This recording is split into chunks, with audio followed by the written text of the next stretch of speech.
Queridos corações, amigos, nosso querido e majestoso Rio Grande do Sul.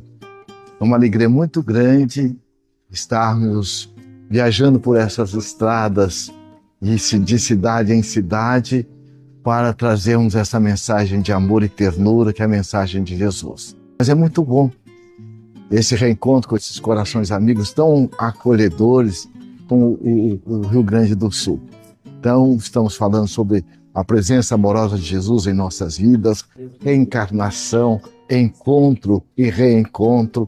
Estaremos falando também do papel e a importância do Centro Espírita como sendo a célula máter do nosso movimento espírita e essa oportunidade sublime de falarmos do Evangelho de Jesus. É uma alegria muito grande. O evento conta com o apoio da Federação Espírita do Rio Grande do Sul, da União Distrital Espírita Glória e da Sociedade Espírita Círculo da Luz, que nos acolhe hoje, nesta tarde iluminada. Nosso agradecimento especial aos amigos do Círculo da Luz pela acolhida. Ao unirmos esforços de diferentes órgãos de unificação da nossa federativa, tornamos esse momento ainda mais especial, transformando a palestra em um belo encontro de unificação. Por isso, convidamos o presidente do CREUM, Rodrigo Guimarães, para realizar a leitura de harmonização com o título Renasce Agora, capítulo 56 da obra Fonte Viva, pelo Espírito Emmanuel, psicografia de Chico Xavier. Na sequência, convidamos a vice-presidente da Audiglória e vice-presidente espiritual do Círculo da Luz, Bárbara Costa, para proferir a nossa prece de abertura.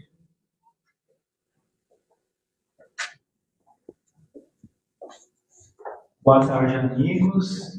Como já foi dito, o capítulo 56 do livro Fonte Viva renasce agora. Aquele que não nascer de novo não pode ver o reino de Deus. Jesus, João, capítulo 3, versículo 3. A própria natureza apresenta preciosas lições nesse particular. Sucedem-se os anos com matemática precisão, mas os dias são sempre novos. Dispondo assim de 365 ocasiões de aprendizado e recomeço, anualmente, quantas oportunidades de renovação moral encontrará a criatura no abençoado período de uma existência? Conserva do passado o que for bom e justo, belo e nobre, mas não guardes do pretérito os detritos e as sombras, ainda mesmo quando mascarados de encantador revestimento. Faze por ti mesmo, nos domínios da tua iniciativa, pela aplicação da fraternidade real, o trabalho que a tua negligência atirará fatalmente sobre os ombros de teus benfeitores e amigos espirituais. Cada hora que surge pode ser portadora de reajustamento. Se é possível, não deixes para depois os laços de amor e paz que podes criar agora, em substituição às pesadas algemas do desafeto. Não é fácil quebrar antigos preceitos do mundo ou desenovelar o coração a favor daqueles que nos ferem.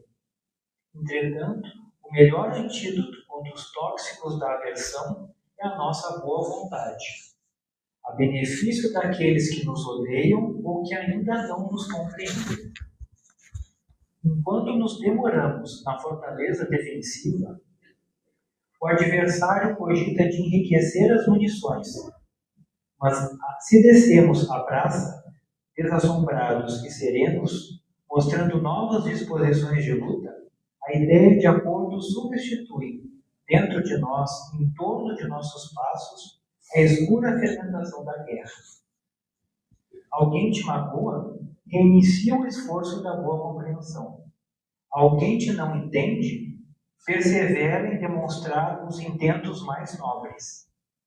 Deixe-te reviver cada dia na corrente cristalina e incessante do bem. Não ouvides a assertiva do Mestre. Aquele que não nascer de novo não pode ver o reino de Deus. renasce agora em teus propósitos, deliberações e atitudes, trabalhando para superar os obstáculos que te cercam e alcançando a antecipação da vitória sobre ti mesmo no tempo. Mas vale auxiliar ainda hoje que ser auxiliado amanhã. Emmanuel.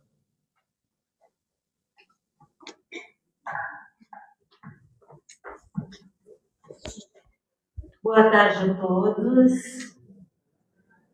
Muito feliz com a presença de vocês num dia que não é um dia de trabalho normal aqui da casa, né, de palestras aqui nesse salão. Então, estou muito feliz com a presença de todos vocês aqui na casa. Sejam bem-vindos e com certeza nós teremos um evento maravilhoso e vamos sair daqui todos nós um pouquinho mais iluminados. Porque esse sol que brilha lá fora está brilhando aqui também, através desses espíritos amigos que já estão aqui para nos auxiliarem, nos ampararem nas nossas necessidades, através do Mestre amado Jesus, que com a sua aura radiosa e amorosa envolve a cada um de nós, nos preparando nossos corações para recebermos essas sementes de luz que o nosso querido irmão Lacordaire vai semear em cada um de nós no dia de hoje. Que possamos aproveitar muito bem esses momentos. Que possamos sair daqui com novas disposições, com nova boa vontade para nosso crescimento, para nossa melhoria íntima, porque isso depende de cada um de nós. Que possamos sair mais cientes e mais conscientes das nossas responsabilidades no momento de transição pelo qual passamos. Que Deus, Jesus e os benfeitores amigos possam abençoar o querido irmão que veio de tão longe nos trazer um pouco dos seus conhecimentos. E que Deus e Jesus abençoe a cada um de nós e os nossos familiares. E assim, nós pedimos a permissão para o início do nosso trabalho dessa tarde, com imensa gratidão. Mas antes de iniciar o trabalho, eu gostaria também de agradecer o Centro Espírita Vinha de Luz de Gravataí, que foi quem trouxe o Lacordaire para nosso estado, o CRE12, principalmente a Kátia e a Marisa, que nos deram todo o apoio para que a gente pudesse hoje desfrutar dessa bênção que nós já estamos desfrutando. Gostaria de agradecer também o CRE1, na pessoa do Rodrigo, que foi quem contatou comigo para me trazer esse oferecimento, Tu queres que ele vá na casa de vocês? Eu disse, mas é um sonho que nós vamos realizar, como eu já falei com eles. É um sonho para nós ter o Lacordaire aqui conosco hoje.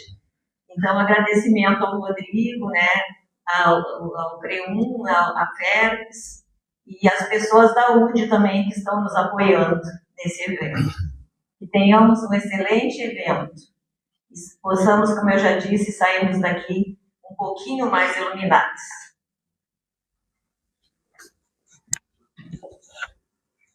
Gratidão a todos que vieram.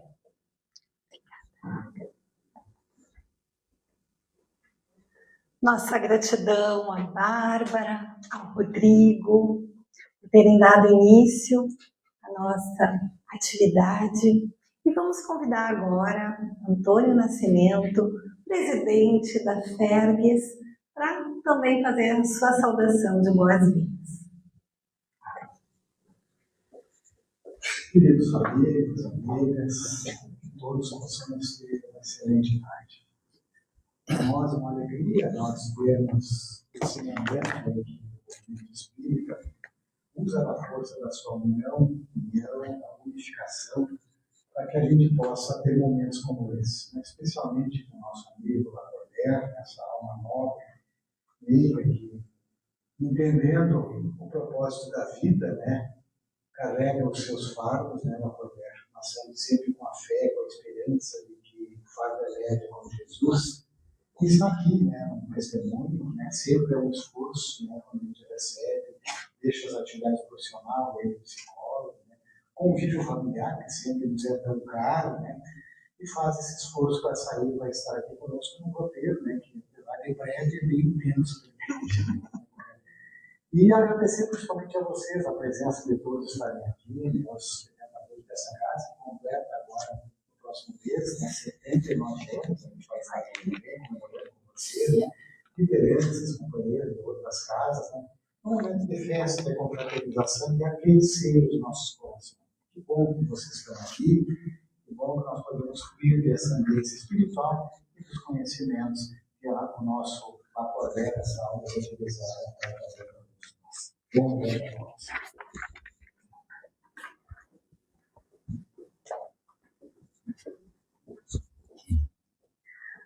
Muito obrigada, Antônio. É com muito carinho que convidamos à tribuna o expositor que uniu a todos nós nessa tarde abençoada. Lacordaire Abraão Fayad é coordenador da área da mediunidade da Federação Espírita do Mato Grosso. Aproveitamos para informar a todos que após a exposição teremos um breve momento para perguntas e respostas. Durante a palestra, a equipe do Departamento Social, nossas amigas Nilva e a Carmen, que estão lá de azul, bonitinhas, com a camiseta do Círculo da Luz, estão ali com papel, caneta, para quem quiser formular uma pergunta durante a palestra, é só chamá-las para o registro. Então, ao final do nosso encontro, o Lacordaire vai nos presentear com mais um momento de autógrafos na saída aqui do nosso salão. A palavra está contigo, amigo.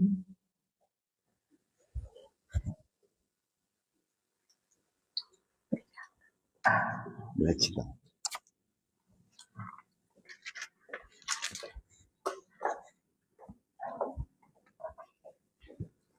Queridas almas irmãs, que possa Jesus, este amigo incondicional das nossas vidas, este sol de amor e ternura que aquece e ilumina as nossas almas, conseguir nos envolver na sua paz, no seu carinho, no seu amor. Agradeço com muito carinho a oportunidade de estarmos desfrutando deste momento. Agradecemos a nossa querida Federação Espírita do Rio Grande do Sul e todos os demais órgãos de unificação que vêm nos oportunizar este encontro. E trago um abraço fraterno e amigo do nosso presidente da Federação Espírita do Estado do Mato Grosso, nosso querido Saulo Gouveia. Quando nós falamos sobre Jesus, por que nós temos tanta saudade de Jesus? Não é verdade? É o Espírito Emmanuel que vem nos ajudar a responder. No livro Caminho, Verdade e Vida, na lição 142, ele coloca que depois de Deus, que é uma presença permanente em toda a sua criação e aos corações de todas as suas criaturas, é Jesus. A presença permanente em nossas vidas. Emmanuel diz que Jesus, ele conquistou a nossa tutela não somente por amor, mas também por um testemunho pessoal. Ele coloca que Jesus é o nosso tutor desde o primeiro dia. O que significa isto? Significa que antes que nós tornássemos na categoria de espíritos, Jesus já nos aguardava amorosamente para tutelar a nossa viagem em busca da nossa angelitude. É por essa razão que ele afirma com carinho e ternura que das ovelhas que o Pai me confiou, nenhuma se perderá. Mostrando, portanto, a sua tutela amorosa e também demonstrando que o processo da nossa evolução, ela não é uma opção, ela é uma determinação divina. Todos aqueles que antecederam Jesus, Sócrates, Pitágoras, Arquimedes, Lao Tse, Confúcio, Moisés, Buda e etc., todos vieram sob a coordenação de Jesus, nos preparando psiquicamente, emocionalmente, espiritualmente, para que num dado momento ele pudesse vir presencialmente, encarnar no seio da coletividade humana. Ele que poderia vir no corcel de astros, como que ele chegou? Chegou seu pai, sua mãe, batendo de porta em porta, pedindo guarida, dê-me um espaço. Meu filho está prestes a nascer. E José batendo de porta em porta. Ninguém foi capaz de dar um lugar para Jesus da sua intimidade.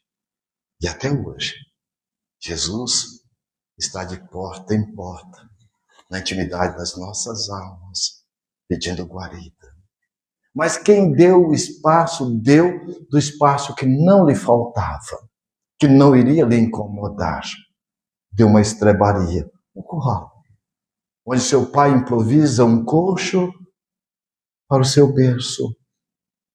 Este ser amoroso, que segundo diz Emmanuel no livro A Caminho da Luz, é ele quem recebe a terra como uma nebulosa, poeticamente falando, das mãos de Deus, e vem prepará-la com toda uma equipe de geneticistas, de arquitetos, de engenheiros, para nos receber. Imaginemos a grandeza do amor de Jesus para conosco. É Ele que vem dizendo: eu não vim para ser servido. Aquele que quiser ser o maior, sede o menor. Eu venho para que tenhais vida, e vida em abundância. Chega Jesus falando de coisas muito simples, do pão, do peixe, da pedra, mas ninguém falou como Jesus falou. Carl Gustav Jung, quando estuda os símbolos, coloca Jesus igual a ele não tem ninguém, que utilizou com tamanha profundidade e maestria os símbolos, aproveitando a cada momento, a cada instante, a cada encontro, a cada reencontro, para semear a paz, a esperança e a fé. O encontro de Jesus com o doutor da lei, Nicodemos, que ele vem falar: ninguém pode entrar no reino dos céus se não nascer de novo. Ele, o doutor da lei, não entendia, mas Jesus trouxe propostas com grande profundidade, mostrando, como já dizia Sócrates, nós, enquanto seres pensantes, somos viajores do tempo e a vida na Terra é uma estação. Todos nós estamos aqui de passagem. Ninguém está fora dessa fila, mas é uma fila que ninguém quer furar, não é verdade? O fato é que todos nós temos prazo de validade, enquanto persona, não enquanto espírito imortal. Jesus vem justamente nos trazer o código de como valorizar quem nós somos, para desfrutar dessa felicidade que todos nós marchamos nessa busca. Jesus chega colocando os valores que a traça não corrói, que a ferrugem não consome, e que o ladrão não rouba. vem nos falar daquilo que é o permanente e daquilo que é o transitório. A importância que tem de nós nos percebermos no mundo, mas sem viver para o mundo, como disse o apóstolo Paulo. De nós estarmos aproveitando e valorizando tudo que nos chega na responsabilidade que cada um trazemos.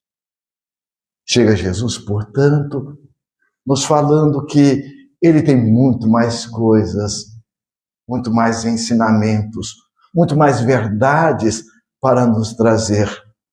Mas não tínhamos um arcabouço psíquico, mental, espiritual, para estarmos recebendo. E narra-nos João, no seu evangelho, que Jesus, num dado momento, já prevendo a sua crucificação, perpassando o olhar por aqueles que ali estavam, ele afirma: se me amais, guardais o meu mandamento. E eu rogarei ao Pai que envie outro Consolador, para que fique eternamente convosco. Portanto, este Consolador que Jesus nos promete, ele não estaria centrado numa persona. Lacordaire tem prazo de validade. Esse Consolador viria centrado em algo que é permanente, que é imortal, que são as leis e as virtudes. Naturalmente, o tempo passa. Jesus, como grande tutor da humanidade, jamais nos deixou órfãos. Enviou tantos outros depois dele, mas chegou um cantando em versos e provas, na simplicidade, resgatando o momento em que a religião se distanciava da religiosidade.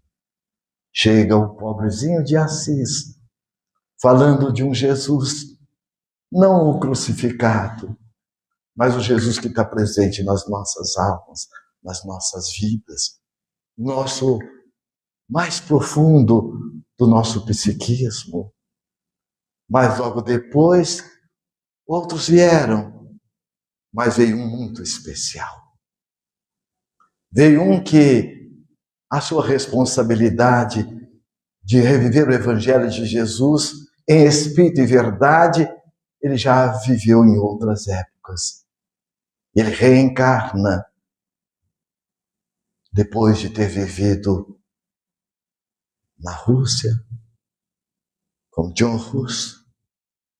Ele volta como Hippolyte Léon Denisard Rivail, que estudou em Verdun, na Suíça, com um dos pais da pedagogia moderna, Henri Pestalozzi. Até Pestalozzi, a criança era tida como sendo uma mini adulta. E para educá-la, aprender, deveria castigá-la, se preciso. Henri Pestalozzi chega dizendo: não, educar é coisa do coração. E foi nesta fonte que o professor Hippolyte Léon Denisard Rivail foi beber. E de volta à França contribuiu com várias literaturas na estrutura educacional da França. Um poliglota, profundo estudioso de antropologia, de sociologia, de magnetismo, quando um fenômeno que surge em 1848 na cidade de Hydesville, nos Estados Unidos, e se propaga e chega à França, que é a Cidade Luz. Cidade Luz porque algo que estava de moda de manhã, à tarde já estava fora de moda, porque algo novo já havia surgido. Surge, portanto, o fenômeno das mesas girantes. E o professor Rivail é convidado por um amigo sério. Professor Rivail, as mesas estão bailando nos salões. O profundo estudioso do magnetismo, ele afirma, e com um tempo um tanto quanto escasso, ele diz: é muito simples. Se empresta o magnetismo para um ser inanimado, ele pode se movimentar. Mas o professor Rivail recebe novamente a visita do senhor Fortier, dizendo: professor, as mesas agora não só mais bailam, como elas também respondem às perguntas daqueles que lá estão. E ele é como homem de ciência, parte de um método dedutivo. Como pode a mesa responder se ela está desprovida de cérebro? Há de ter uma causa inteligente. E movido justamente por essa curiosidade, por esse movimento de pesquisa, ele vai pela primeira vez na casa da Madame Prenemaison. Enquanto todos faziam perguntas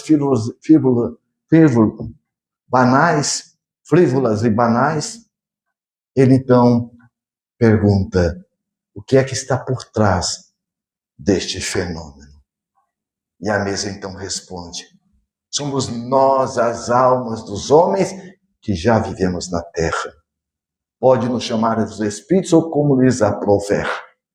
A partir dali, o professor Rivai, junto com um grupo de pessoas sérias, passam a pesquisar este fenômeno.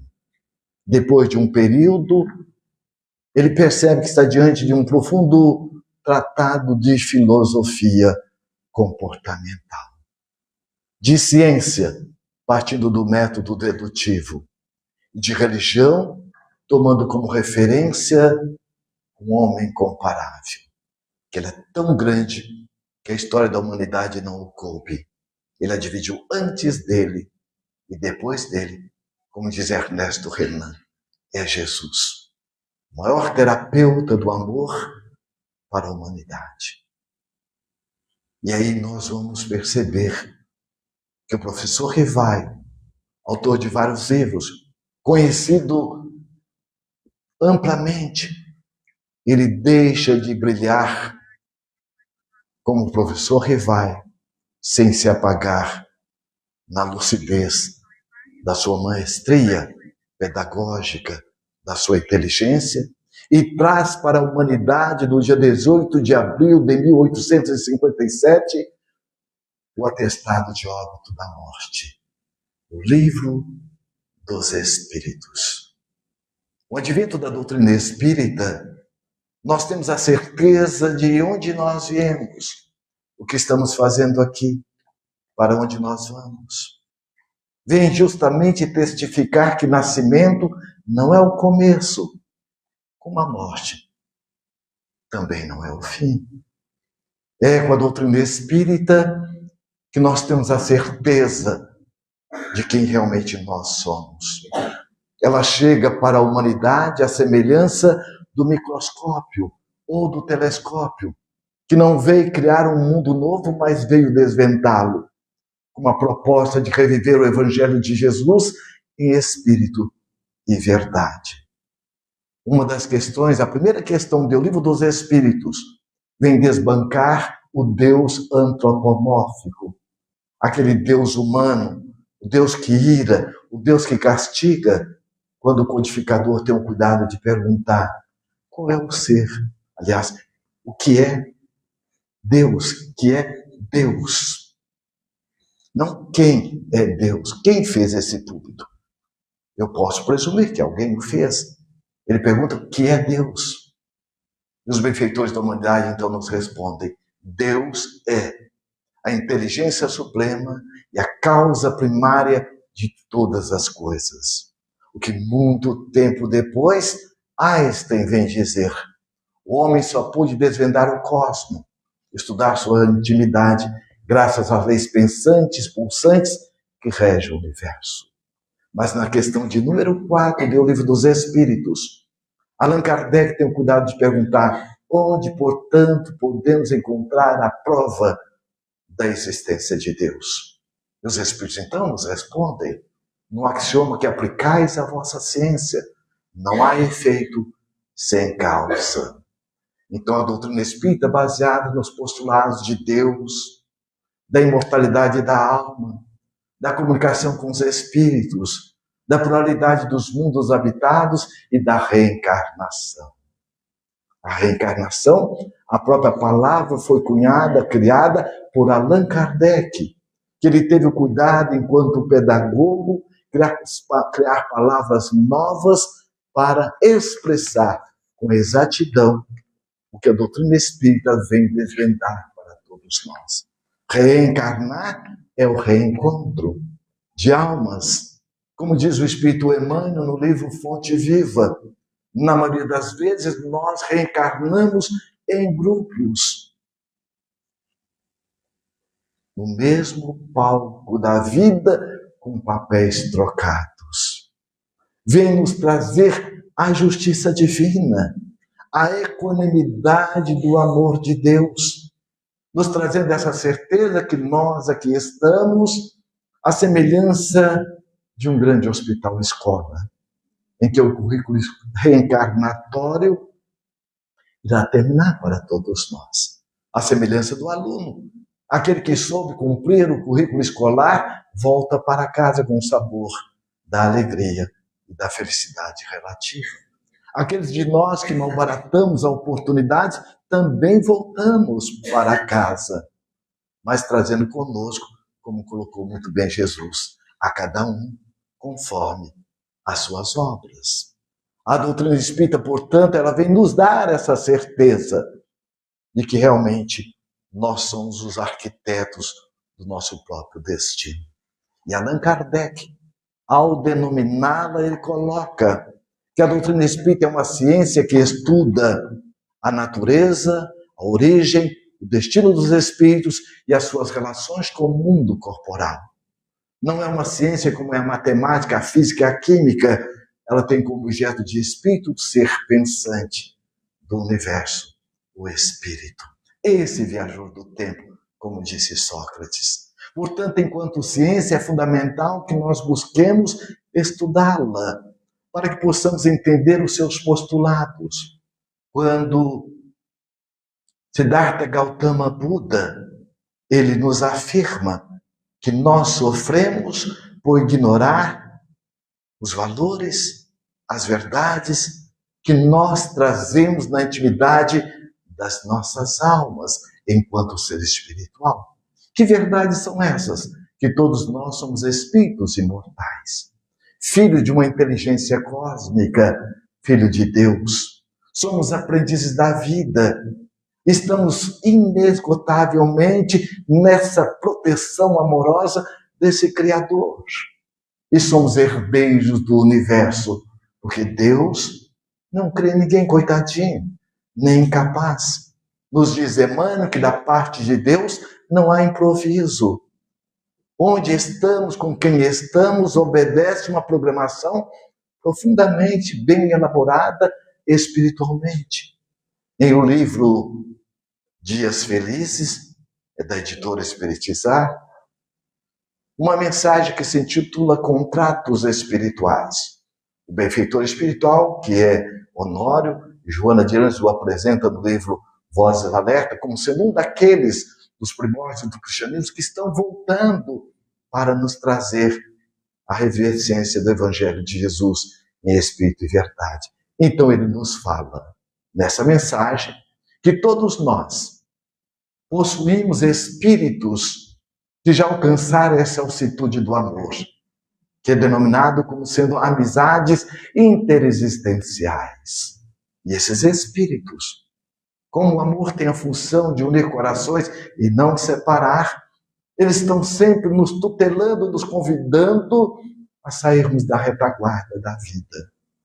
E aqueles de nós que não tínhamos créditos para reencarnar, depois de nos ajudarem, passando por um processo de elaboração de um programa reencarnatório minucioso, desde a escolha do caldo sociocultural em que estaremos sendo inseridos, dos nossos pais como campo de estágio, aqueles de nós que temos compromisso na área da família, na área do movimento espírita, nas áreas mais diversas, nós recebemos equipes multidisciplinares para estarem nos ajudando.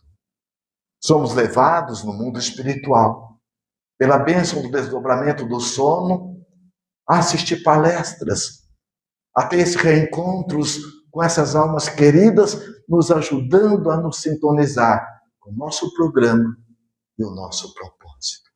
No processo reencarnatório, o nosso programa se encontra ligado aos nossos diversos papéis. O papel de pai, o papel de mãe, o papel de professor. Mas no nosso programa nós poderemos ser substituídos. Se eu estou voluntário na casa espírita, se eu deixar de participar, outro virá. E é justamente também na casa espírita nós vamos encontrar almas com quem nós já nos afeiçoamos de outrora. Como também vamos encontrar aquelas criaturas com as quais nós também temos um compromisso conosco na relação com o outro, porque ninguém reencarnou para mudar o outro, cada um é responsável por si mesmo. E essas almas vêm nos ajudando no nosso processo do autoburelamento. E ele então afirma que dentro daquele programa que nós somos convidados a desenvolver, cada encarnação, nós temos um propósito. O propósito é a virtude que nós viemos desenvolver em cada encarnação. É o nosso perfume, é o nosso DNA, é o nosso jeito. Eu me recordo com muito carinho. Quando eu tinha por volta dos meus 7, 8 anos, ali tentando escrever o nome, aprender, justamente que era o desafio da tal da tabuada e assim por diante, eu tinha uma professora, porque eu tive a felicidade de nascer numa família de 14 filhos, numa cidade que era uma fartura danada, fartava tudo. É lá no sudoeste de Goiás. E no grupo escolar que nós estudávamos, na periferia, tinha ali no grupo escolar uma professora que todo mundo tinha medo dela. E foi justamente na nossa sala que essa professora foi dar aula. E aquela professora que, além de ter aquele negócio de ficar no cantinho ali de burro, com aquelas 2 orelhas que ficava, a tal da tabuada que se errava e ia levar ali aquela raquetada, não sei como chama, né? Você estava lá também? É isso mesmo, né? E o fato é que puxava a orelha, quebrava a régua na cabeça da gente e tal, era um pandemônio. Aliás, eu aprendi até uns passinhos de balé, que eu ficava em pé para não doer tanto. Mas nesse intervalo ela ficou grávida, para a alegria e felicidade de todos e da nação. Voltou uma professora. Essa professora, quando chegou, todo mundo ficou com medo, porque isso chama projeção ou deslocamento na psicologia, né?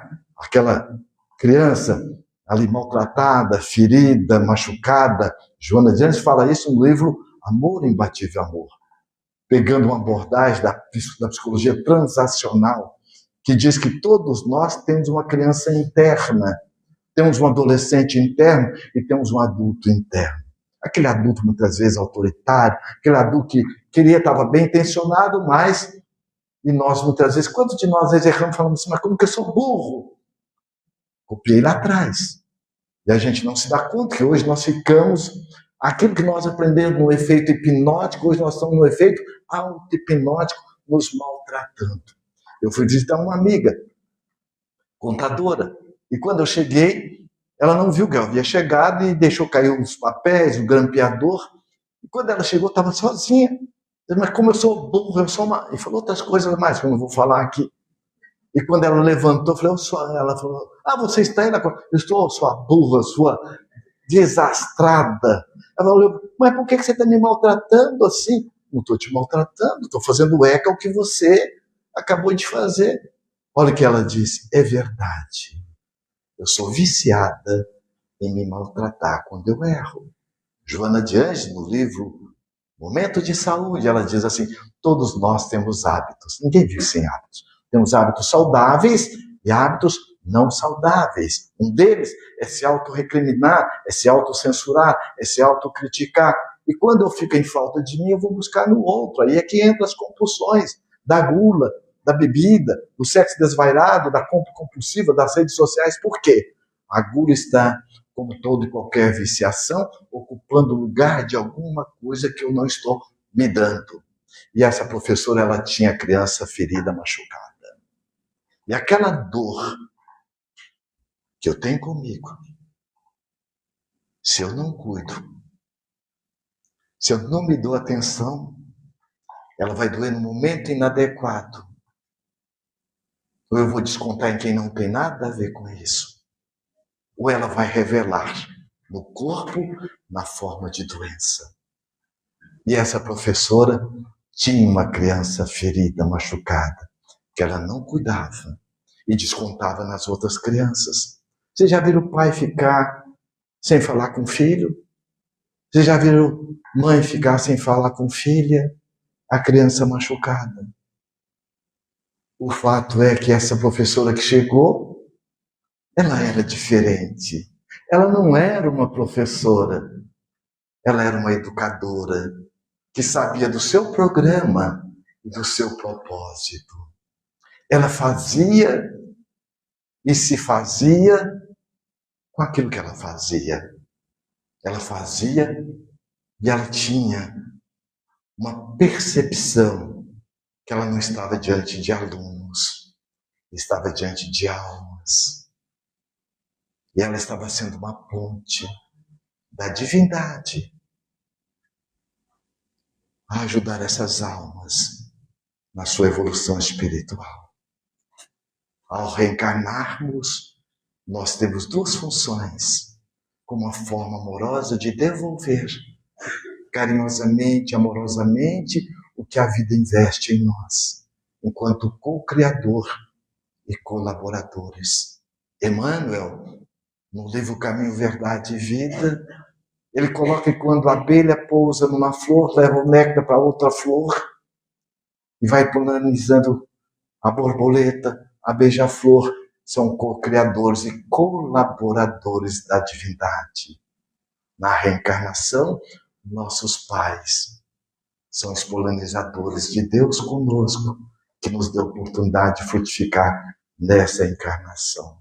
Mas essa professora, quando ela chegou, todo mundo com medo, receoso. E aí ela foi e disse, olha, eu vou ser a professora com vocês e eu gostaria de conhecer todos vocês. E quando ela foi fazer a chamada, Pedrinho, você, ela olhava a cada um, olhava nos olhos, janela da alma.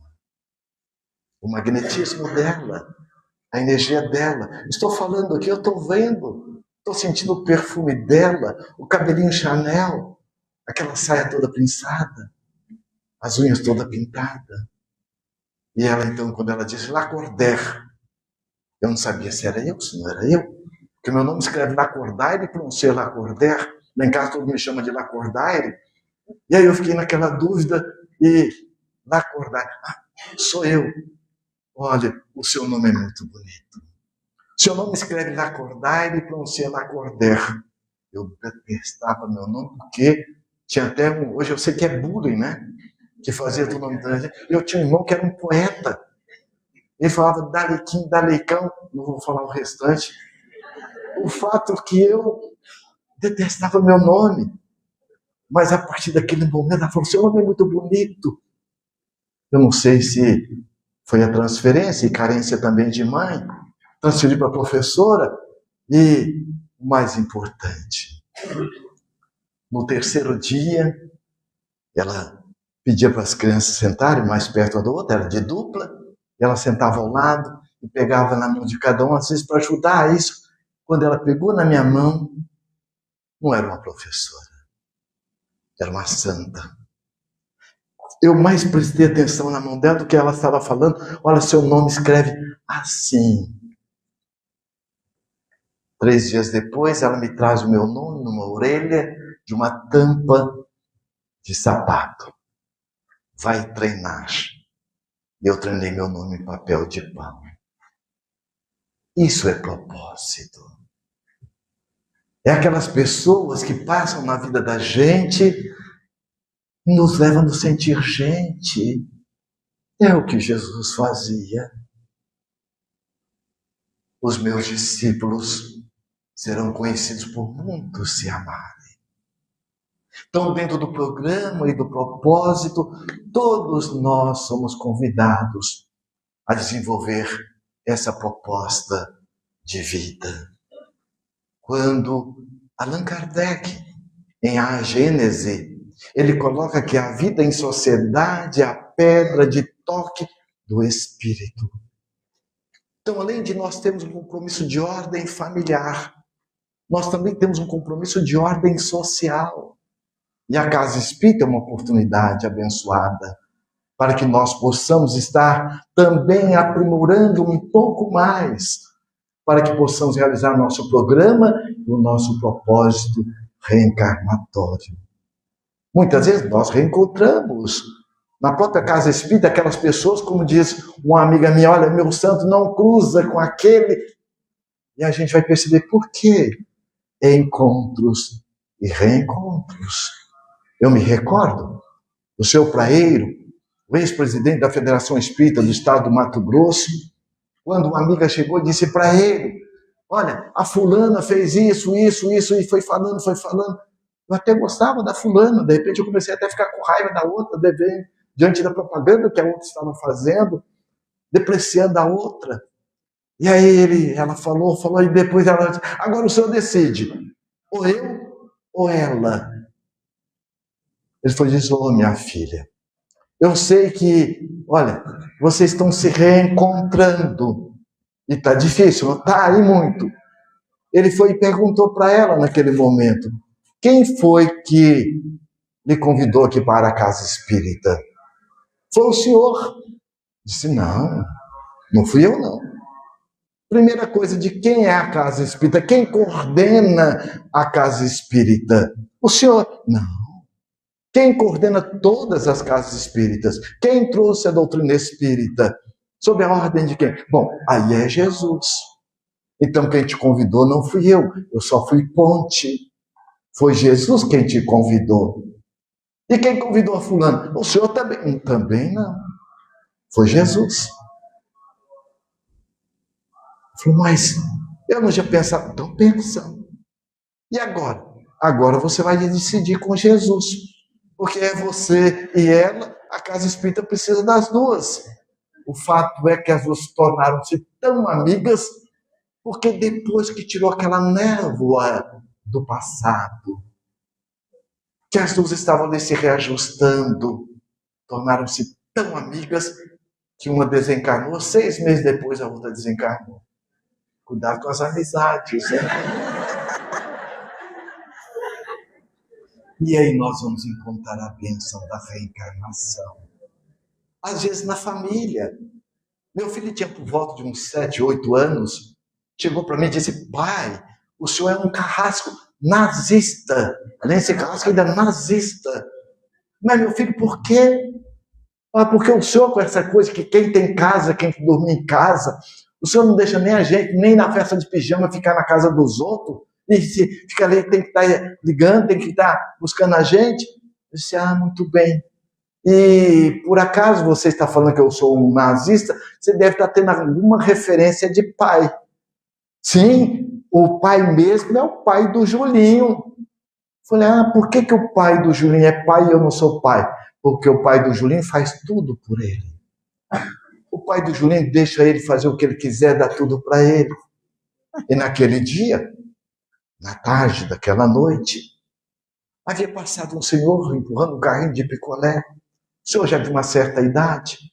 Eu fui comprar o picolé para ele, para nós, para meus outros filhos também, e eu dei o troco para o picolézeiro. E ele foi e perguntou, mas pai, por que o senhor deu o troco do picolézeiro?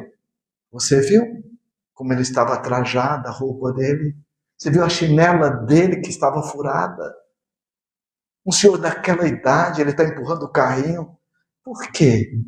Por alegria, por prazer ou por necessidade?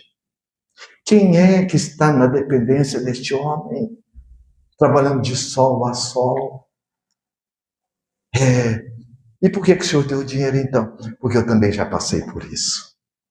Somente aqueles que entendemos a dor do próximo, desenvolvemos conosco o espírito de solidariedade, de fraternidade, de empatia, que é o que nosso anjo de guarda faz conosco. Está lá em O Livro dos Espíritos, quando São Luís coloca, poucos de nós oportunizamos o nosso anjo de guarda nos ajudar. Ele desempenha um papel de um pai bom, justo, amoroso, generoso, amigo, jamais se afasta de nós, jamais nos abandona, afasta, porque respeita o nosso livre-arbítrio. Então, nesse momento, eu fui dizer, então por que você não nasceu lá na casa do pai do Julinho. Ele foi e disse, aborto da natureza. Eu falei, aborto da natureza, o que é isso? Erro de endereço. Erraram o meu endereço. Entregaram aqui errado. Eu falei, não foi errado não. Segundo o Espírito André Luiz, lá no livro Entre o Céu e a Terra, ele afirma que todo pai e toda mãe é consultado se aceita ou não o filho como filho. Ele diz, eu? Então aceitei? Não, você implorou. Mas eu pedi para ser seu filho e filho da minha mãe. Você implorou. Ele foi e disse assim, então eu estava bêbado. Foi e disse, não, você estava muito bêbado. E tem outra. Na próxima encarnação, eu vou pedir a Nosso Senhor para ser seu filho. Ele esfregou a mão na outra e falou assim, opa, vou descontar tudo que você está fazendo comigo. Disse, não vai. Não vai mesmo. Disse, mas por que não vou? Porque tem a bênção do esquecimento. A reencarnação.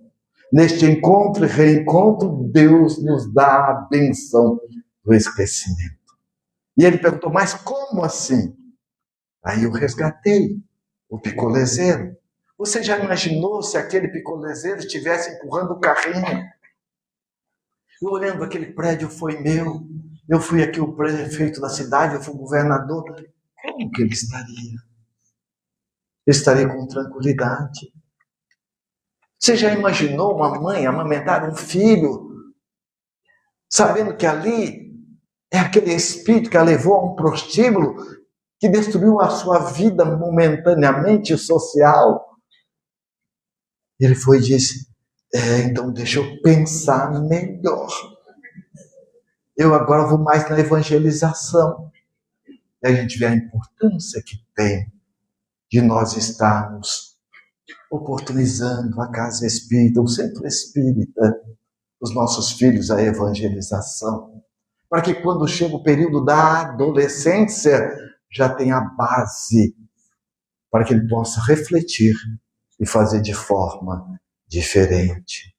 E quem de nós não teremos os desafios que nos convida a esse processo de estarmos refletindo mais profundamente?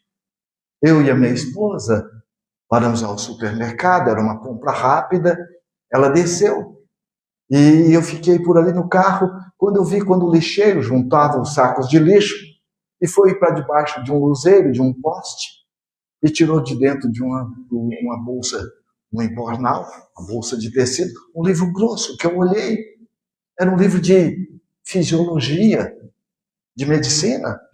Eu desci, nada curioso, boa noite. Como é que você chama? Armando? Armando, eu estou vendo que você está lendo este livro, é um livro de medicina, é isso mesmo? É. Mas você faz medicina? Não, ainda não, mas eu chego a sonhar fazendo cirurgias. Eu fui e disse, mas como assim? Eu achei os 5 livros, anatomia, fisiologia, ele me deu uma aula de como funciona um rim. Eu falei, não é que ele realmente entende? E ele sonha fazendo cirurgias. E eu fui e perguntei, e por que você não faz medicina? Porque eu não tenho condições ainda. Então, no nosso programa, nós podemos também melhorá-lo. Como disse Jesus, o que o Pai quer não é a morte do pecador, é a morte do pecado. Nós poderemos reprogramar a nossa reencarnação dentro de um programa, desde que nós venhamos a agir na sintonia da lei de amor, justiça e caridade. Naquele momento eu fui e perguntei, mas Armando, por que você não faz ainda medicina? Porque aos 14 anos, quando a minha esposa tinha 14 anos, eu tinha 18, eu a engravidei. Eu não poderia abandoná-la, porque os pais haviam sido mortos na boca de fumo. Agora eu pergunto, ele poderia ou não abandoná-la? Isso sim, isso aqui não. Poderia ou não? Poderia? Por que poderia? Porque está dentro da lei de liberdade. Mas todos nós, antes de reencarnarmos, passamos por um treinamento no mundo espiritual. E aqui nós vamos sedimentar o programa. Ninguém é pego de improviso. É por isso que o Espírito Emmanuel coloca: antes de qualquer problema, a ajuda chega na frente. Por que ele não a abandonou? Pelos lampejos conscienciais. Como está lá na questão 621 do Livro dos Espíritos, quando Allan Kardec pergunta onde se encontra escrito a lei de Deus. Na consciência. Naquele momento, eu vi os lampejos conscienciais do Armando e senti a misericórdia divina.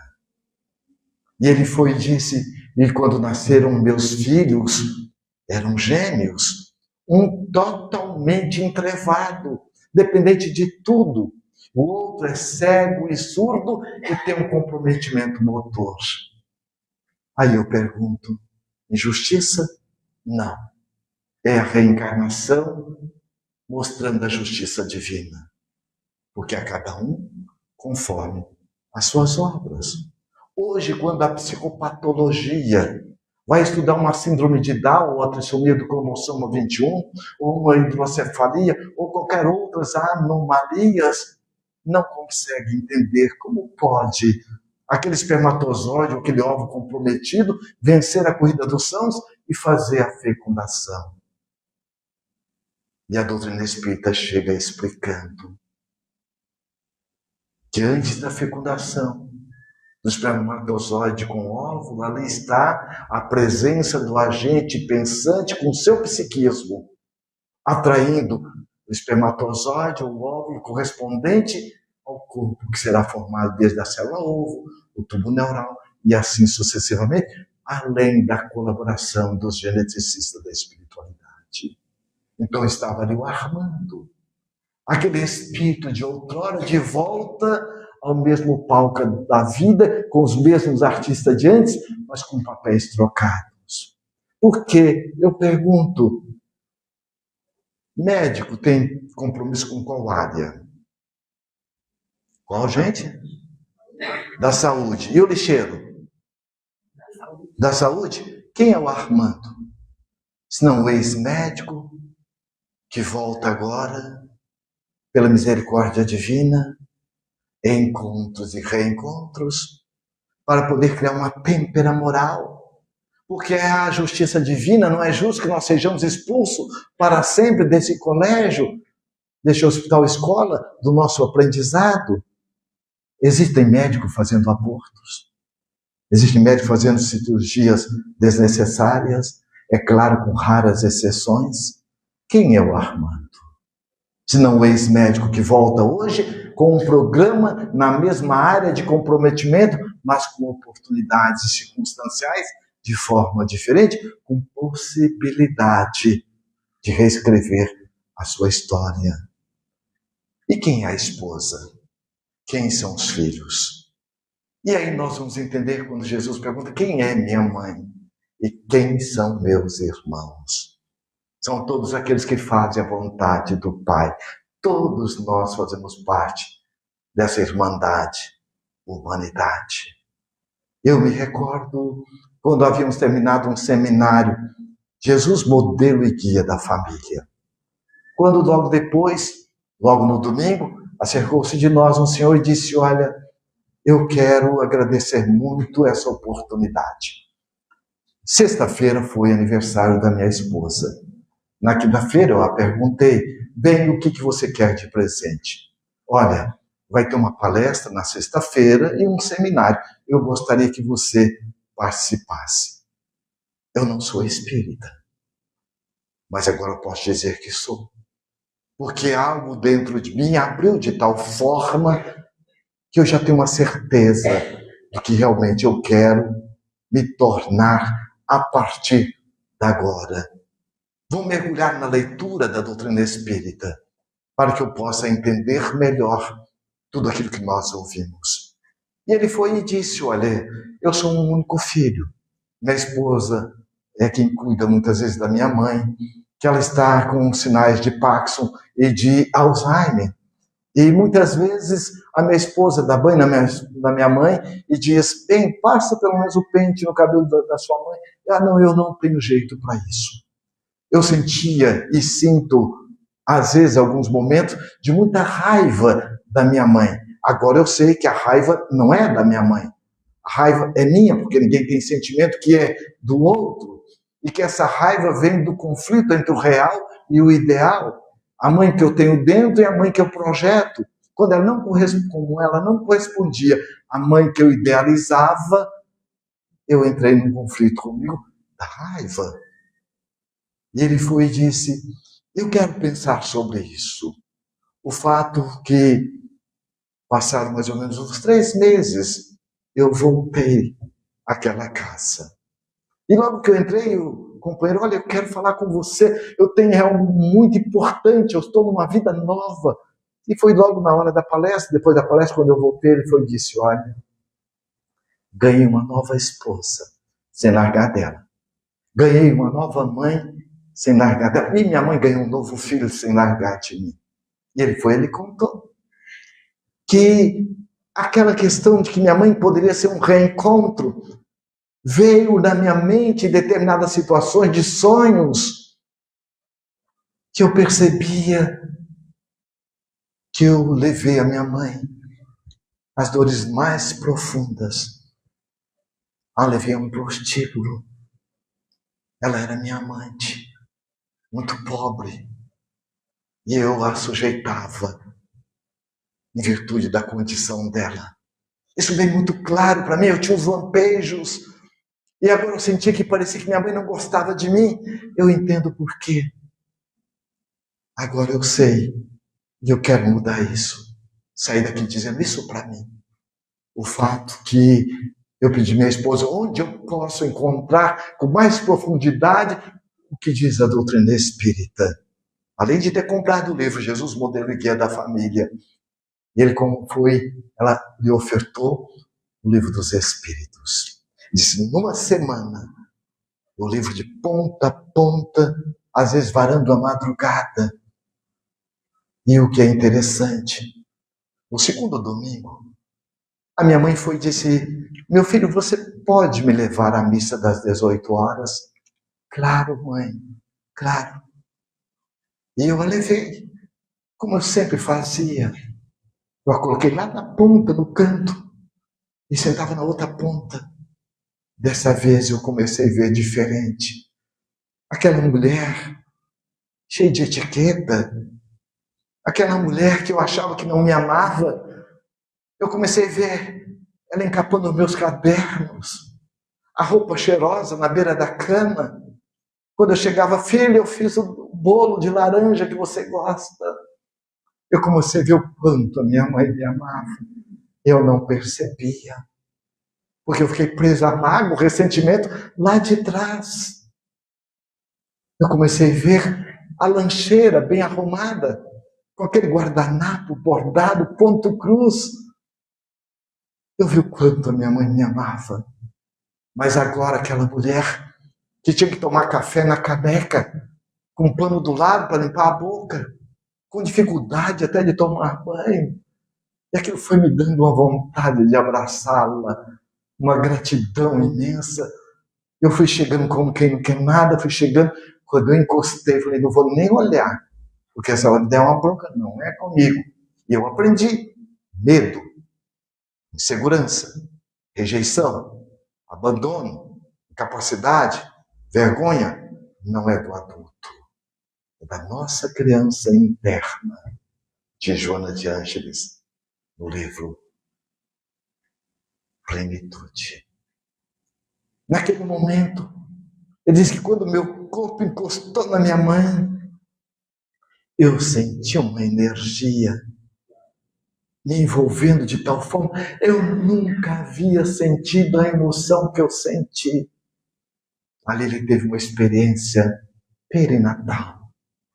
Ele disse, eu me encolhi, como se eu estivesse dentro do útero da minha mãe, e senti como saísse algo do peito, uma couraça psíquica, energética. E diz Jesus, o amor cobre a multidão de pecados, como Pedro também diz. qualquer ato de amor, de ternura, de gratidão, nós estamos mandando uma mensagem de amor para as nossas encarnações passadas e revitalizando no aqui e agora a felicidade relativa. E ele diz que naquele momento ele sentiu aquela emoção, aquele carinho, disse, agora eu vou dar um abraço nela. E diz que jogou o braço como quem não quer nada também, e foi juntando, na hora que o braço dele encaixou no ombro dela, disse, eu vou trazer bem devagarzinho. A hora que encaixou, eu senti meu pai, que já havia desencarnado há mais de 30 anos. Meu pai era uma doçura. Era meu pai que me dava colo. Era meu pai que era o carinhoso, era o afetivo. Naquele momento eu senti que o meu pai estivesse também nos abraçando. Eu não disse nada. E fiquei ali naquele momento como se eu estivesse transportado ao mundo diferente, de paz e de harmonia. E quando eu vi, minha mãe estava chorando. Eu olhei para ela e disse, mãe, a senhora está chorando? Estou, meu filho. A senhora está emocionada com o sermão do padre? Não, meu filho. É a primeira vez que você me abraça espontaneamente. Você pode fazer isso de outras vezes, meu filho. Agora, quando a minha esposa dá banho na minha mãe, eu que vou pentear o cabelo dela. Minha mãe está melhorando do Alzheimer, do Parkinson. E a neurociência coloca que nós temos por dia 10 mil neurônios caindo por terra, que a gente perde neurônios. Portanto, nós moramos numa casa maravilhosa, essa casa de Deus, que nos concedeu como sendo uma oportunidade abençoada para a nossa renovação. É a doutrina espírita que nos traz essas reflexões, trazendo Jesus de volta, não Jesus crucificado. Esse Jesus que está na rua, esse Jesus que está pedindo emprestado o nosso olhar, o nosso ouvir. Francisco Spinelli tem uma mensagem através do nosso querido Divaldo Franco. Jesus está na rua. E a casa espírita é essa oportunidade abençoada de nós acolhermos essas almas e mostrarmos que todos nós marchamos em direção às estrelas. Como diz Humberto de Campos, no livro Boa Nova, contando a história de uma mulher incomum, Joana de Cusa. Mas embora sendo aquela mulher cheia de ânimo e coragem, como a maioria de nós temos conosco esse ou aquele mais ou menos conflitos existenciais e principalmente de ordem familiar. Ela estava num momento possivelmente depressivo. E como a ajuda sempre chega na frente, naquela tarde, noite de primavera, aquela que a ajudava nos afazeres domésticos, foi disse, Dona Joana passa por Cafarnaum, um homem incomparável. Um homem que diz que todos nós somos filhos de um pai, de amor, de justiça e de bondade. Vamos ouvi-lo. Joana de Cusa, disfarçadamente, foi como dama da sociedade e se misturou ao povo.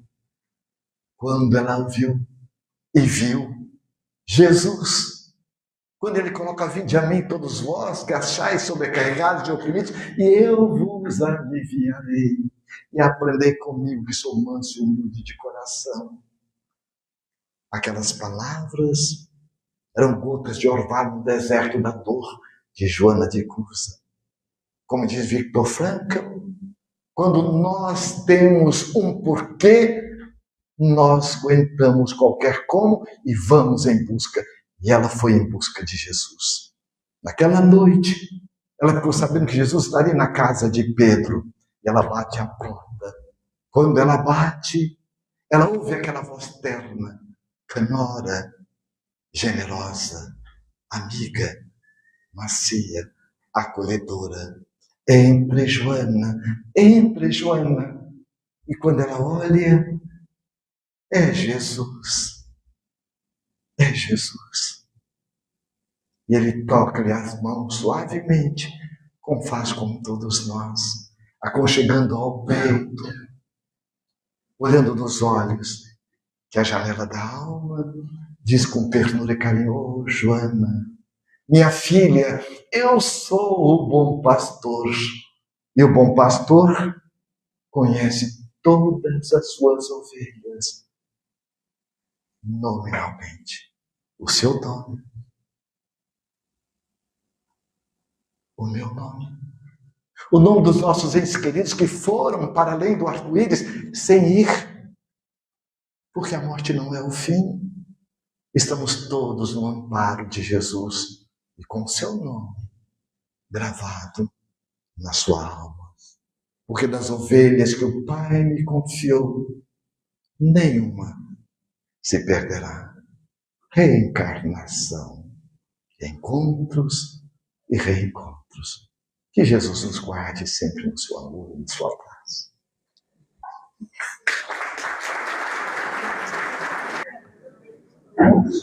O que dizer agora depois disso? Nossa gratidão, amigo, pelas suas palavras, que vão deixar a todos nós refletindo muito, se não essa semana, ao longo da vida.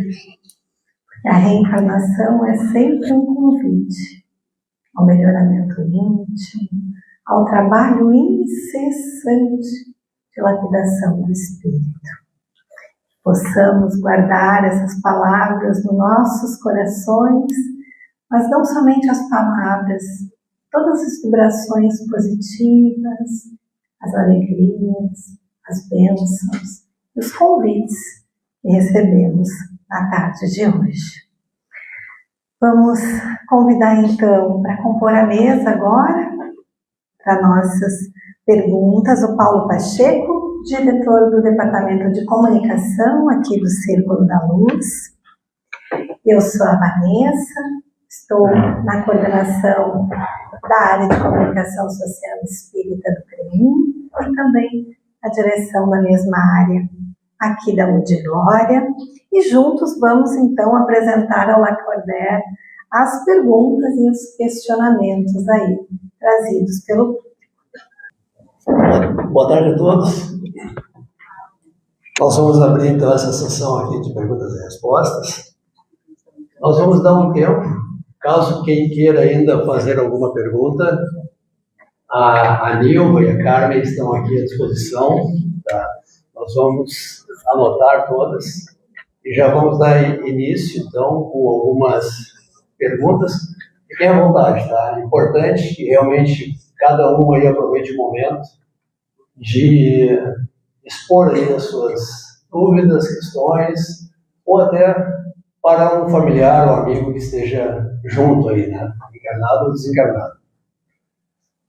Enquanto os irmãos aí fazem as suas perguntas, caso tenha, nós vamos abrir aqui então uma questão aqui para o Lacordaire, já que formulamos, para ele nos falar então sobre Jesus. Como entender a figura de Jesus não apenas como um salvador externo, mas como um modelo e guia de fato, que nos convida a realizar nossas próprias obras e evoluir. Gratidão, Paulo. Eu estou tranquilo que eu não souber, já tem uma equipe para responder aí, viu? O codificador da doutrina espírita, Allan Kardec, na questão 625, ele faz essa pergunta aos benfeitores espirituais: qual é o ser mais perfeito que nós podemos ou poderemos encontrar como modelo e guia da humanidade? E a resposta mais sintética é Jesus. E Kardec tem um carinho de desdobrar depois dessa resposta, falando que Jesus, diferente de todos aqueles que o antecederam, toda a sua fala, toda a sua atitude, todo o seu comportamento. Como diz Carrógenes, que é um psicólogo, a fala de Jesus tem toda uma congruência. Então, a autoridade moral do Cristo. E mais ainda, nós vamos entender o que é o modelo e guia. Na neurolinguística, chama-se metamodelar. Todos nós temos necessidades de alguém que venha nos encaminhar. Por exemplo, o Piaget, que é um dos teóricos da psicologia infantil, ele diz assim, e também Vallon, que é um sociólogo francês, diz: toda criança tem necessidade do adulto socializado para inseri-la no social. Todos nós temos necessidade de alguém para estar nos acolhendo. Daí o pai, o papel do pai, da mãe, as figuras de autoridade que nós temos, pai, mãe, avó e professores. Então, Jesus, ele é aquele que veio justamente para estar como modelo, a referência para todos nós. E essa referência, ela é feita de uma forma muito natural, porque todos nós, de alguma forma, nós somos modelo para aqueles que convivem conosco, principalmente o irmão mais velho, Piaget chama como o tutor do irmão mais novo. Nós vamos metamodelando. Há um outro pensamento da psicologia tibetana, diz assim: nós somos uma somatória de não nós. Ou seja, você tem tudo do jeito do seu pai, da sua mãe, da sua avó, do seu avô, dos seus professores. Não adianta eu falar, não quero mais esse jeito da minha mãe. Eu já tenho. Por isso não adianta ficar culpando o pai ou a mãe pela vida que você está levando, porque eles deram o que eles tinham para dar. Então é um processo de autorresponsabilização. Então Jesus é um modelo, tanto é que ele diz: eu sou o caminho da verdade e da vida. Então, modelo. Agora, o guia. Se você vai para uma cidade estranha, um outro país, você vai contratar um guia. O que você espera desse guia? Primeiro, a proteção. Não vai levar para um lugar onde você possa correr risco. Mais ainda, por onde ele passar, ele vai dizer para você: olha, ali morou fulano, olha, isso aqui significa isso aqui significa aquilo. Ele vai te dar toda uma orientação para que você possa absorver uma informação para exercer a sua formação. Informação e a formação. Então, Jesus é este ser completo. Ele é o modelo, ele é o guia. Por quê? Tanto é que ele diz com toda certeza, e ele sempre coloca, por exemplo, quando Jesus está diante, lá logo depois daquele encontro com a mulher carente afetivamente, que ele conseguiu, e como sempre, as ciladas que foram criadas para o Cristo, ele é luz, cilada é sombra, a luz nunca vai cair na armadilha da sombra.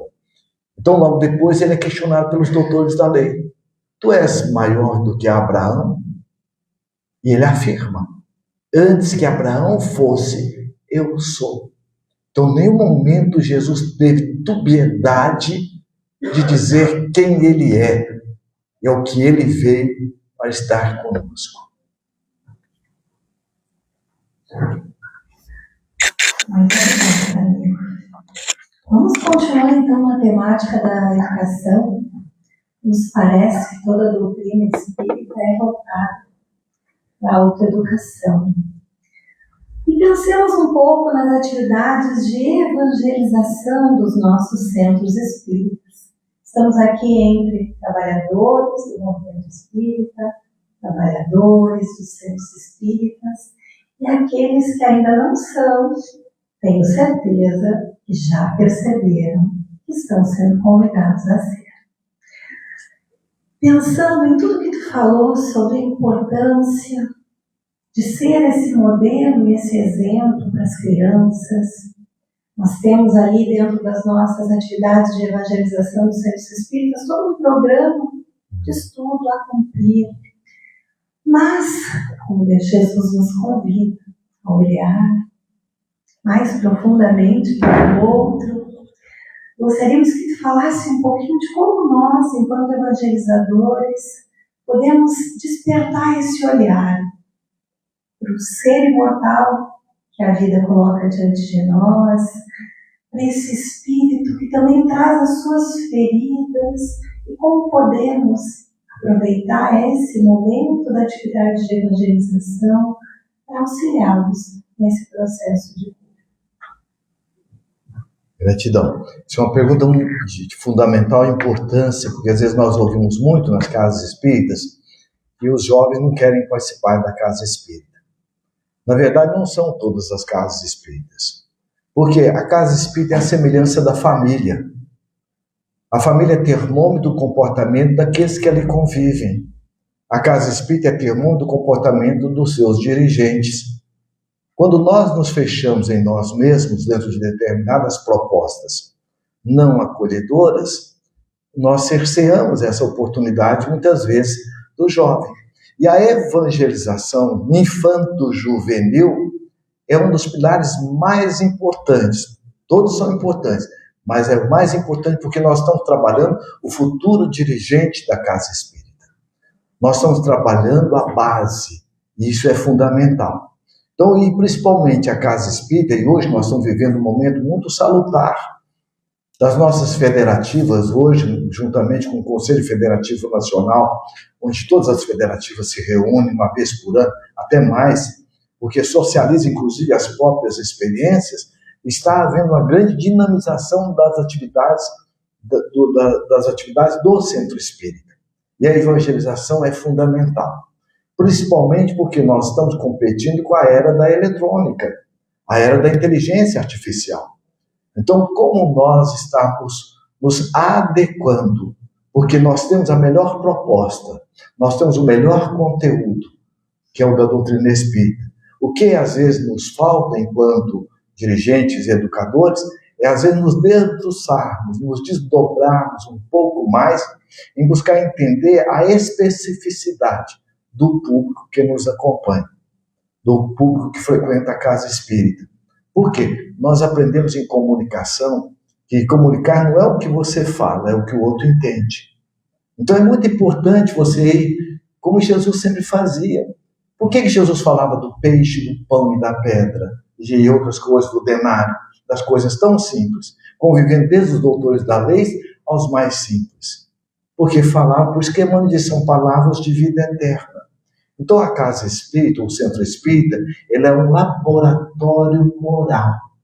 Porque aquele indivíduo que, por exemplo, eu participo de uma casa onde em torno há o maior índice de motéis, de prostituição, de drogadição, a ponto de que as crianças que lá participam, eu perguntei para uma criancinha de 5 anos, quem que é seu pai? Ele perguntou, qual? Eu falei, por quê? Você tem mais de um pai? Eu só tenho um. Eu tenho um pai de noite e um pai de dia. Olha, você já pode deduzir. Falei, e qual o pai que você tem mais assim, gosta que você mais... O de dia. Porque o da noite chega alcoolizado, chega bêbado, até já quebrou a porta lá do barraco, né? Rasga a roupa da minha mãe, já nos joga para fora, você fala o que acontece. E o de dia vai lá naqueles contêineres, lá no porto, que é um lugar que tem lá, ele traz melancia, ele traz banana que ele pega de lá. Então você vai entender que esse é o público dessa casa. Como que você vai comunicar com uma criança dessa? Qual que é o horizonte que ela tem? Qual a leitura que ela vai ter de mundo? Então, olha o papel da casa espírita. Agora, Nosso Senhor errou em colocar essa criança nessa situação. Então, daí nós vamos ver que o centro espírita ele é um laboratório moral. Quando nós centramos nos valores do espírito imortal, centrado principalmente nas leis divinas e nas virtudes, para ensinar e trabalhar na evangelização. O que acontece? Você está indo ao encontro do ser essencial, como diz Joana de Anjos. Você está falando aquela essência divina que está momentaneamente naquela situação. E Joana nos coloca mais ainda no livro Plenitude. Aquele indivíduo ele vai mudar a família. Mudando a família, muda o vizinho, muda o quarteirão, olha ele interferindo na cidade e no cosmos. Por quê? Nenhuma atitude nossa do bem tem vencimento. Tem um grande pensador chinês, Confúcio, ele diz assim, ninguém toca numa flor. Imagina, olha, ninguém toca numa flor sem comunicar-se com as estrelas. Então já pensou o papel de um evangelizador? Eu vou falar, já que a gente está em família, a gente vai contar as intimidades da gente. Eu fui convidado para fazer uma palestra de reinauguração de uma casa espírita não é na minha cidade, porque a cidade não é minha, onde eu morava, que me acolheu. E quando eu estou lá no meio da palestra, quem eu vejo? A minha evangelizadora. Fiquei tão emocionado, aquela senhora já, os anos, né, de experiência e tudo. E quando eu terminei a palestra, que eu fui lá abraçá-la emocionadamente, ela foi dizer assim: eu sabia que aquele capetinho ia virar gente. Porque eu era danado. Eu era um candidato da Ritalina. Né? E o que ela fazia? Ela colocava eu para auxiliá-la ou carregar os livros, que para mim era uma coisa maior que tinha, carregar os livros dela, carregar, ajudar. E a gente vai perceber, o que é isso, gente? Alguém que entendeu o programa e propósito. Amigo, vou aproveitar a tua fala, contando, me lembrando um caso lá da nossa atividade de evangelização. Nós temos um evangelizando lá, o Miguelzinho, 10, 11 anos, e ele está sempre na pauta das reuniões do AIGE, porque foi expulso esse ano da escola, no passado teve toda uma situação com o pai. Então ele demanda uma atenção e um cuidado, está sempre trazendo, externando as suas dores ali para todos nós. E faz, acho que umas 4 semanas, eu cheguei muito cedo no centro espírita sem tomar café da manhã. E a minha mãe está aqui nos assistindo, ela sabe que eu não fico sem tomar o café da manhã. E ela estava no café da manhã das crianças, lá no 2º andar, ela desceu, deu um jeito de descer, estava me entregando, então você toma seu café.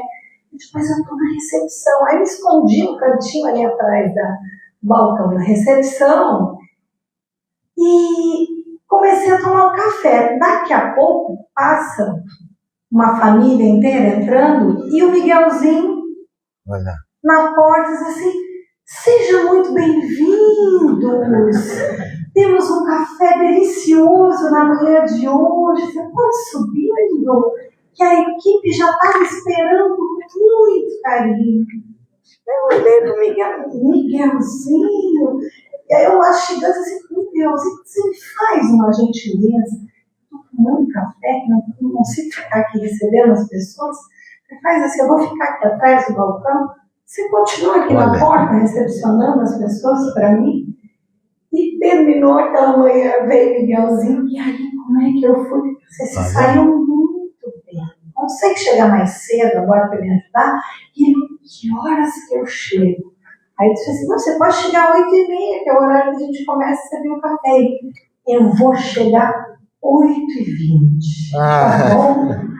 Então, propósito. Nos trouxe hoje, né? Que a gente possa refletir muito sobre essa questão. E esse olhar, né? Esse olhar ele é muito importante, esse olhar de acolhimento, esse olhar de fraternidade. Por quê? Aí nós vamos entendendo cada um é cada um. Jesus nunca atendeu a pessoa como qualquer um. Para cada um ele tinha a palavra específica. Por quê? Nós não somos qualquer um. Nós somos seres únicos da divindade.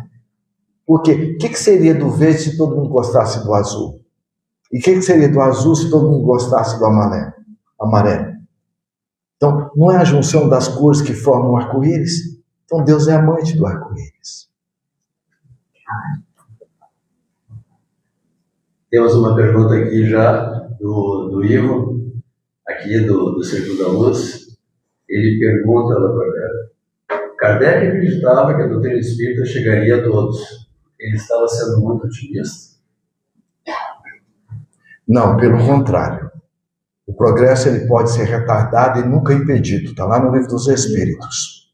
Mas Kardec tem a lucidez de dizer que a doutrina espírita não será a religião do futuro, mas será o futuro das religiões. Por quê? Se as religiões, como nós já estamos vendo agora, adotarem os postulados da doutrina espírita, só um: a reencarnação. Quando que mudaria? Há coisa de 3 anos atrás, o 13º homem mais rico do mundo veio a suicidar porque uma das suas empresas teve um balanço deficitário. E se ele entendesse e compreendesse a reencarnação? E hoje nós estamos vendo os filmes espíritas. Nós estamos vendo que hoje reencarnação é algo que já está no coletivo popular. Então nós vamos perceber que quando Kardec diz isso, ele diz justamente esses postulados estarão logo mais, não é? De uma forma muito profunda na intimidade das criaturas. E não importa a religião, porque a maior religião e a melhor religião, acima de tudo, é o que Jesus colocou: amar o próximo como a si mesmo, desejar ao outro que você gostaria que fosse feito a você. E ele resume: os meus discípulos serão conhecidos por muito se amar. Então, uma pergunta aqui da Beatriz Bonfim, aqui de Porto Alegre, do Lar de Caridade.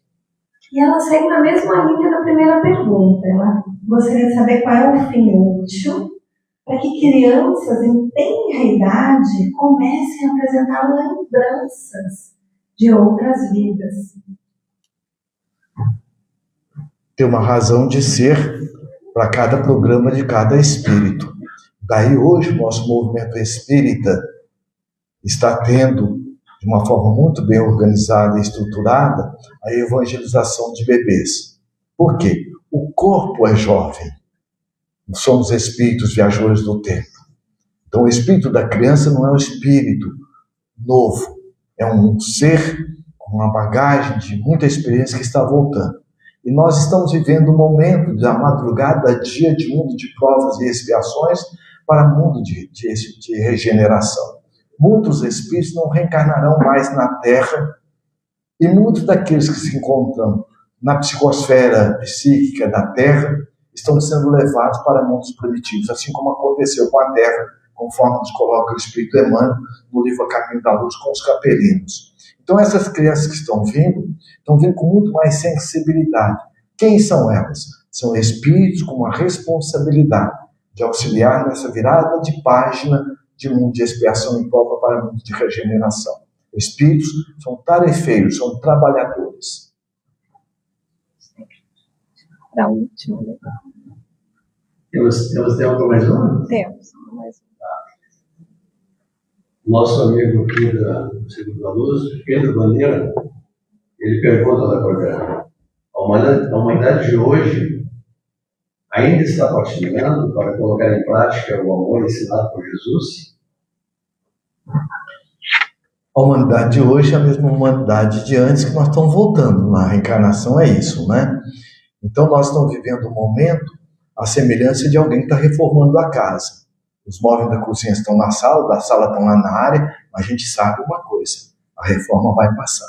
Então nós estamos vivendo um momento, madrugada, dia, e todo momento ele é tormentoso, é tumultuado. Primeiro porque o bem, ele é sereno. O bem não é tímido, o bem é calmo. Nós vamos ver o bambu, ele leva 5 anos crescendo debaixo da terra para depois despontar, e desponta com uma beleza. Então nós estamos vivendo esse momento em que o joio e o trigo se confundem. Mas lá no livro Renúncia, o Espírito Alcione diz assim: por mais que a treva negreje, por mais que o mar esteja revolto, Jesus está no leme.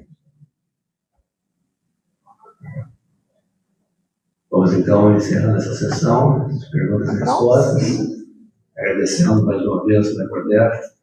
A Segundo da Luz está sempre de portas abertas. Sempre que vier aqui ao sul, estaremos de casa, em braços abertos para receber. Muito obrigada, amigos. Convido vocês então a retornarem aos seus lugares para que possamos assistir agora a apresentação de arte espírita de Luísa Bittencourt e Felipe Mairesse, voluntários da área da arte espírita da nossa FEBS. Boa tarde. Então, a primeira música se chama Aprendiz, do Tim Vanessa.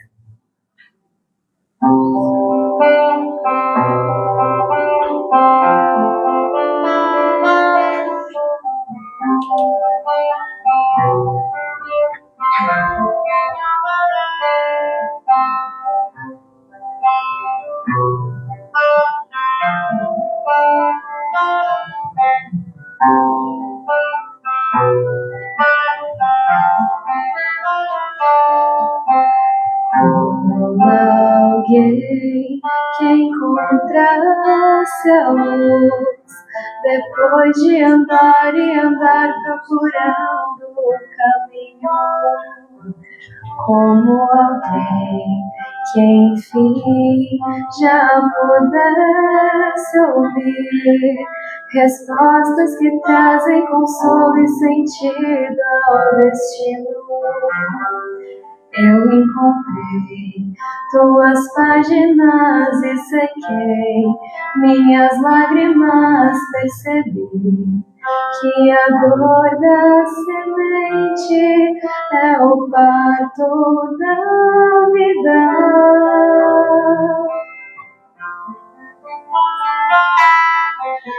Como alguém que já quer seguir os passos do mestre com fé e razão conscientes, como alguém que em si já soubesse ouvir as vozes dos seres que habitam o espaço infinito. Eu encontrei tuas páginas e sequei minhas lágrimas, percebi que a dor da semente é o parto da vida.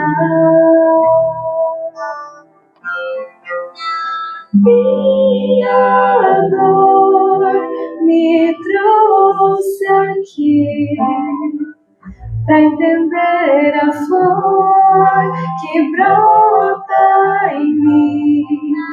Meu amor é aprendiz de um bem maior, que seja assim nesse vai e vem.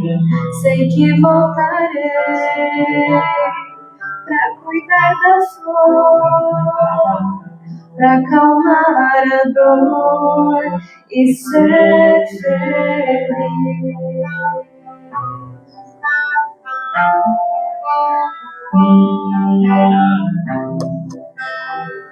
Trouxe aqui pra entender a flor que brota em mim. Meu amor é aprendiz de um bem maior, que seja assim nesse vai e vem. Sei que voltarei pra cuidar da flor, pra acalmar a dor e ser feliz.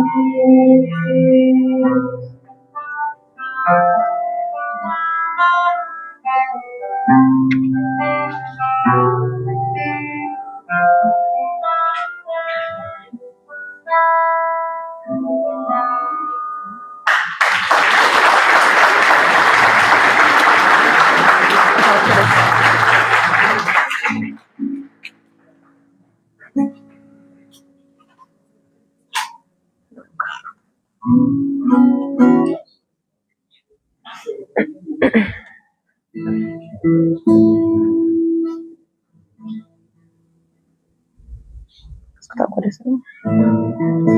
Começar.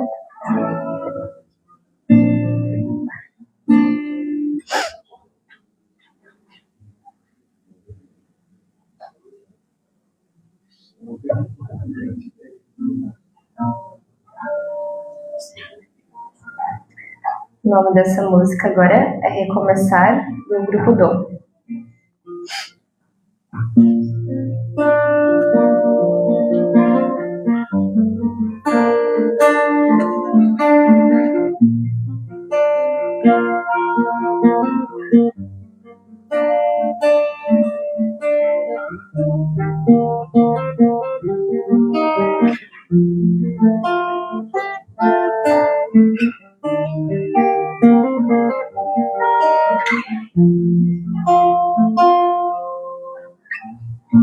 Há tempo eu sei de recomeçar.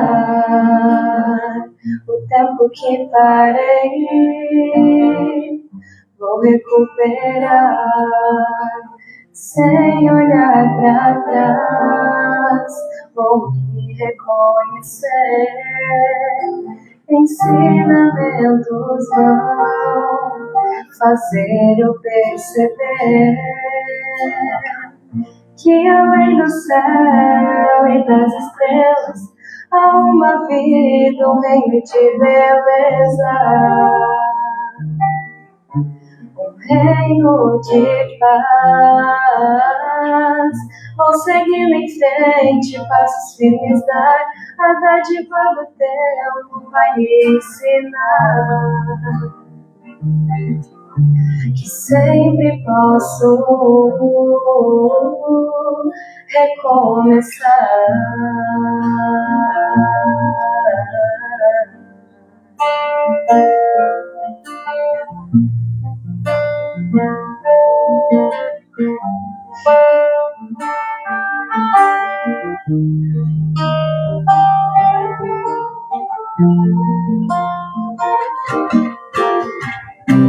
Há tanta sede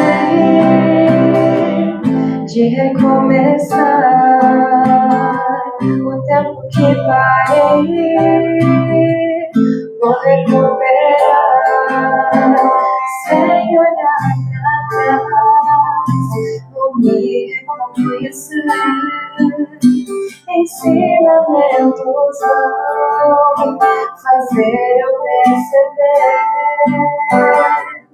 que além do céu e das estrelas há uma vida, um reino de beleza, um reino de paz. Vou seguindo em frente, passos firmes dar, a dádiva do tempo vai me ensinar que sempre posso. Vou seguindo em frente, passos firmes dar, a dádiva do tempo vai me ensinar que sempre posso recomeçar.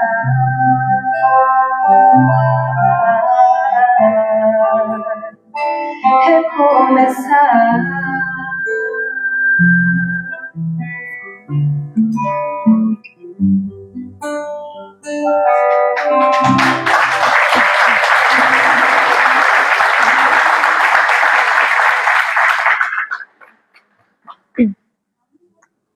Para encerrar, escutar o coração de Jonas Demick.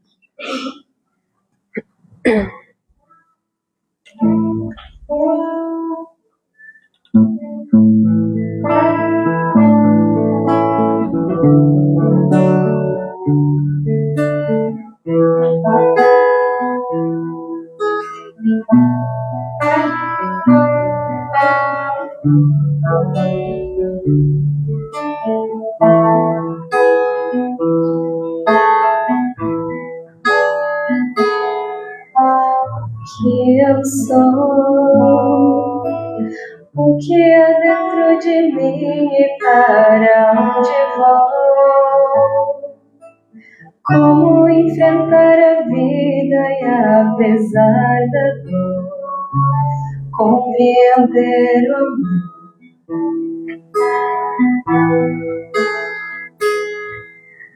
Tente ouvir o coração, perceber a voz de Deus, dizendo que há um mundo novo para conquistar, aprendendo a amar.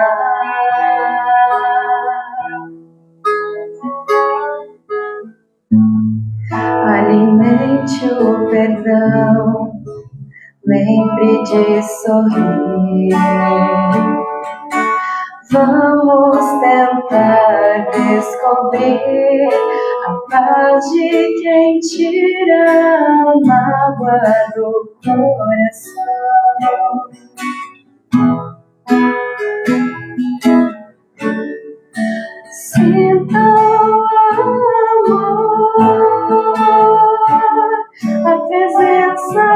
Deus. E se somos todos filhos seus, não há razão pra se entregar. A noite escura vai passar e uma manhã será melhor. É só você acreditar.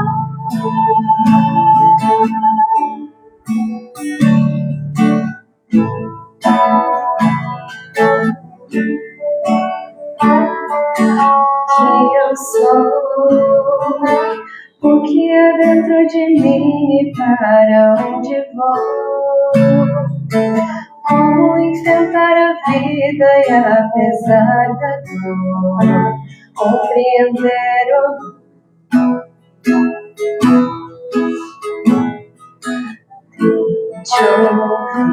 do coração,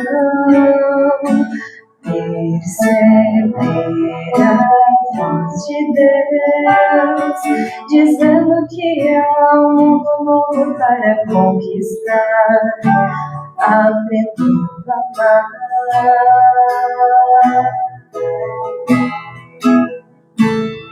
Alimente o perdão, lembre de sorrir. Vamos tentar descobrir a paz de quem tira a mágoa do coração.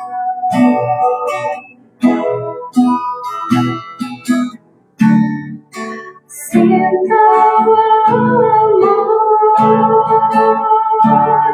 a presença de Deus. E se somos todos filhos seus, não há razão pra se entregar. A noite escura vai passar, amanhã será melhor. É só você acreditar.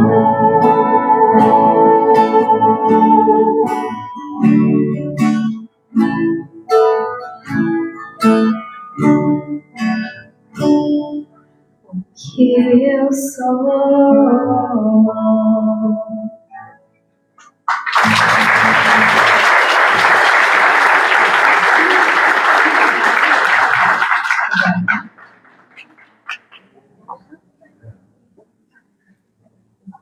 Bom, nosso agradecimento especial a Luísa e o Felipe nesse momento de arte, que elevou ainda mais os nossos corações para a conclusão do nosso encontro. Vou convidar agora o vice-presidente do CREUM, Crisanto, Amário Pereira, para fazer a nossa prece de encerramento e já deixar para vocês aqui que o Acordé vai ficar mais alguns minutos conosco após a prece de encerramento, para quem quiser autografar as suas notas.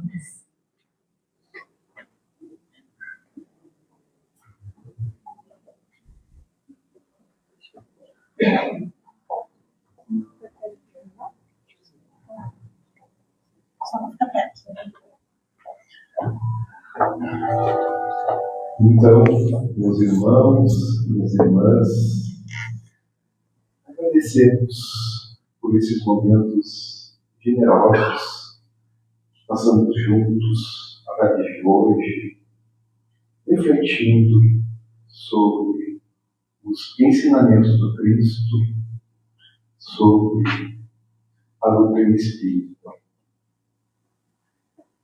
E que esses aprendizados nos sirvam de bússola para a nossa caminhada, para que possamos, através da caridade, do perdão, da paciência, da compreensão, da tolerância, construirmos um mundo melhor nesta e em outras encarnações para todos convivermos. Que Deus nos abençoe, que possamos retornar em paz para os nossos lares. Assim seja.